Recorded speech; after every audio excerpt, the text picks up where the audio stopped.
Hey guys, today you are going to learn how to solve polynomial inequalities. I want you to start with these two warm-up problems as review. So pause this video, and then when you're finished with the warm-up problems, hit play and check your answers.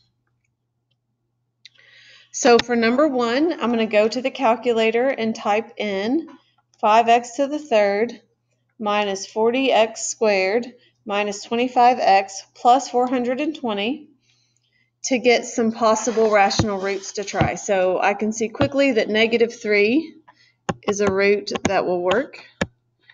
I'm going to use synthetic division to factor this. So bring down the 5. 5 times -3 is -15. When I add, that's -55.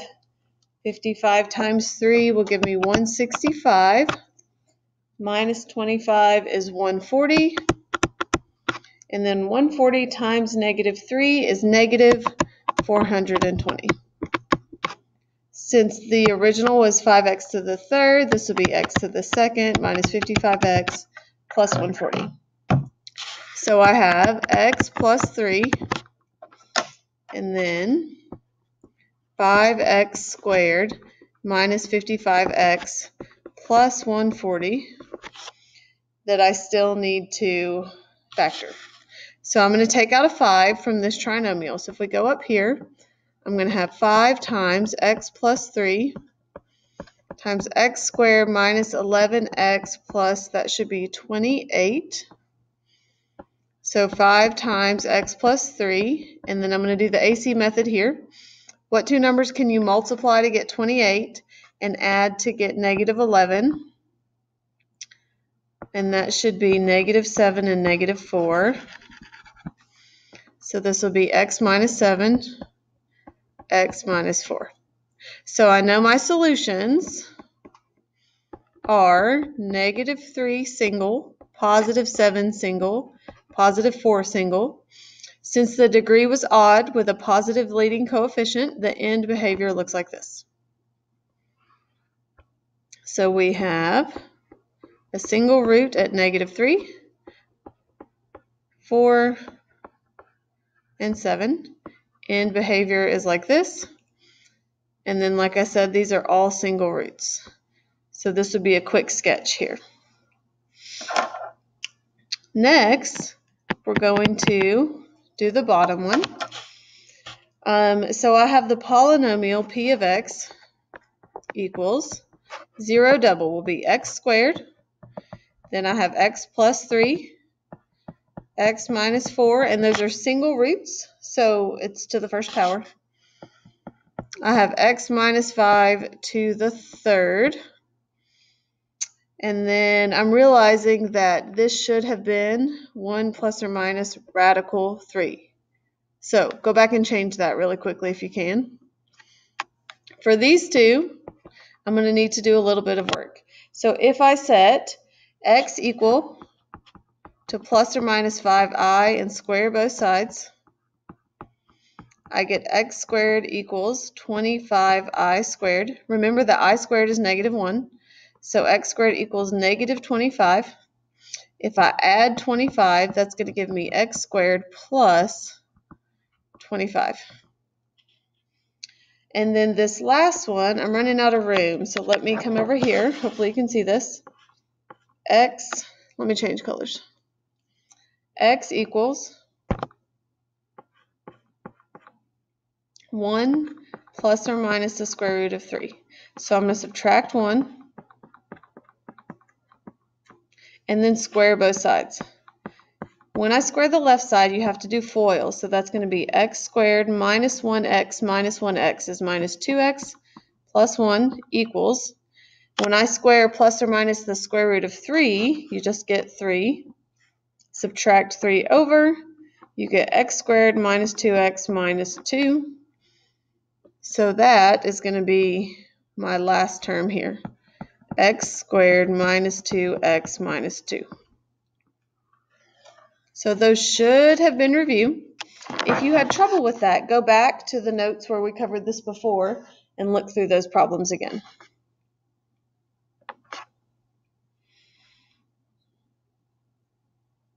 Next, we are going to start solving polynomial inequalities.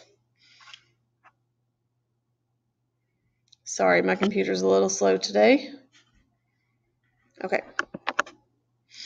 So here's the big idea. To solve a polynomial and rational inequality, and then rational inequalities we're going to do in another unit, you have to follow these steps. So first, get 0 on one side of the inequality, then factor, if you can, to identify the critical values. And like with quadratic inequalities, you have to create a sign chart.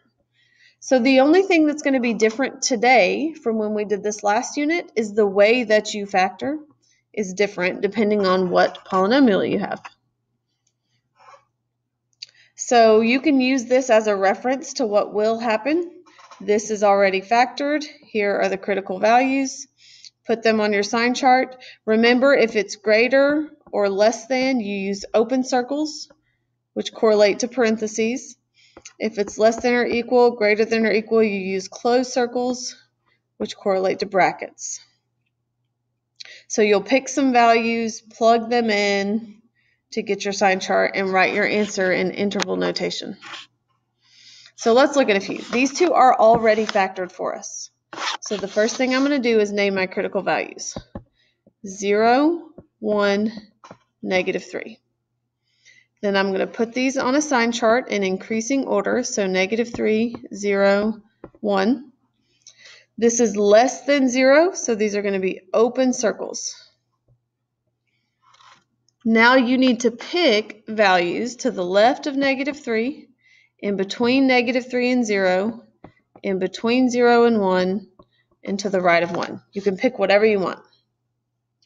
And we're going to plug these red numbers into factored form. So when I plug in -10 here, I get positive 100.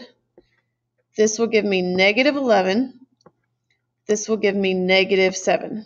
Two negatives give me a positive. When I plug in -1 here, I get positive 1. Here will be -2, and here will be positive 2. So that's negative. When I plug in 1/2 to the first one, I get positive. Here, the second one is going to give me -1/2. The third one will give me 1/2 plus 3, which is positive 3.5. So that's negative. And lastly, when I plug in 10, that's positive 100. That's positive 9, and that's positive 13. So 3 positives give me a positive. To figure out where to shade, if this is less than 0, numbers that are less than 0 are negative. So I'm going to shade everywhere I have a negative. So that's going to be here and here. So my solution is, from the graph, -3 to 0, union, which means or, 0 to 1. I can't just say -3 to 1 like this because 0 is not included.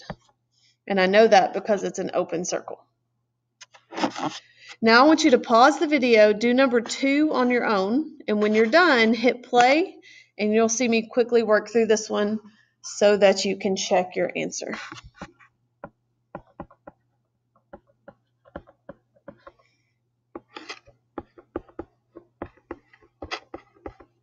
These will be closed circles.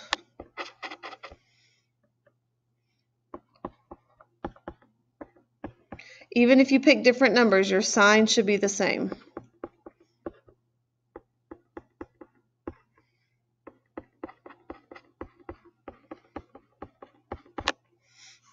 Greater than or equal to 0 is here and here.